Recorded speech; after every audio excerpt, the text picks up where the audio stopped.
Video பார்த்தாலே தெரிஞ்சிருக்கும் நம்ம இன்னைக்கு எங்க போறோம்னு. ஆமாங்க, ராமேஸ்வரம் தாங்க போறோம். காலையில 7 மணிக்கெல்லாம் பாம்பன் பாலம் வந்துட்டோம்.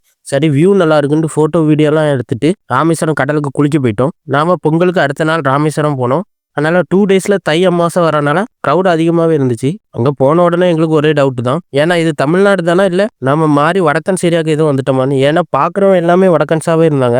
80% வடக்கன்ஸ் தான் இருக்காங்க. அப்புறம் கடல்ல குளிச்சுட்டு 22 கிணறுல உள்ள புனித தீர்த்தத்துல குளிச்சு பண்ண பாவத்தெல்லாம் கழிச்சிடலான்னு போனா கியூ அவ்வளோ நிக்குதுங்க. கியூல நின்று குளிக்கவே 2.5 ஹவர் ஆச்சு. அப்புறம் சாமி தரிசனம் பண்ண 2.5 ஹவர் ஆயிடுச்சு. அப்புறம் தரிசனம் பண்ணி முடிச்சுட்டு நம்ம தனுஷ்கோடி கிளம்பிட்டோம்.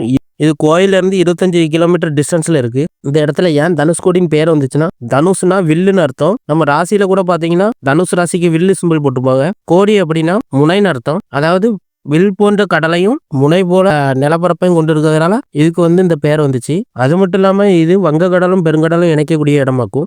எத்தனை பேருக்கு தெரியும் தெரியல. தனுஷ்கோடியில ஒன் சைடு கடல்ல அலை அடிக்கும், இன்னொரு சைடு கடல்ல அலை அடிக்காது. இந்த அலை அடிக்கிற இடத்தையும் அலை அடிக்காத இடத்தையும் வேற ஒரு பேர் சொல்லி கூடுவாங்க.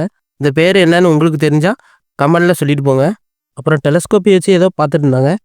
நாமளும் போய் 20 ரூபா கொடுத்து இலங்கையை தெரியும்னு பார்த்தா கடல் நடுவில் கொஞ்சம் நிலப்பரப்பு இருக்கு, அங்கே மணலாக இருக்குது, அதில் கொஞ்சம் பறவை இருக்குது, அதை காட்டி அமுச்சு விட்டாங்க. 20 rupees loss.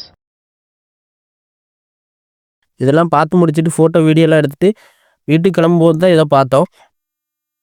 இது என்னன்னா இந்தியன் கோஸ்ட் கார்டு, அதாவது இந்திய கடலோர காவல் படையோட ஷிப்பு தான் இது. இதை பார்த்துட்டு கிளம்பிட்டோம். போகிற வழி எல்லாமே உடஞ்சி போன கட்டடமாக இருக்குது. இதுக்கு காரணம் என்னென்னா 1964 வந்த புயல் தான்.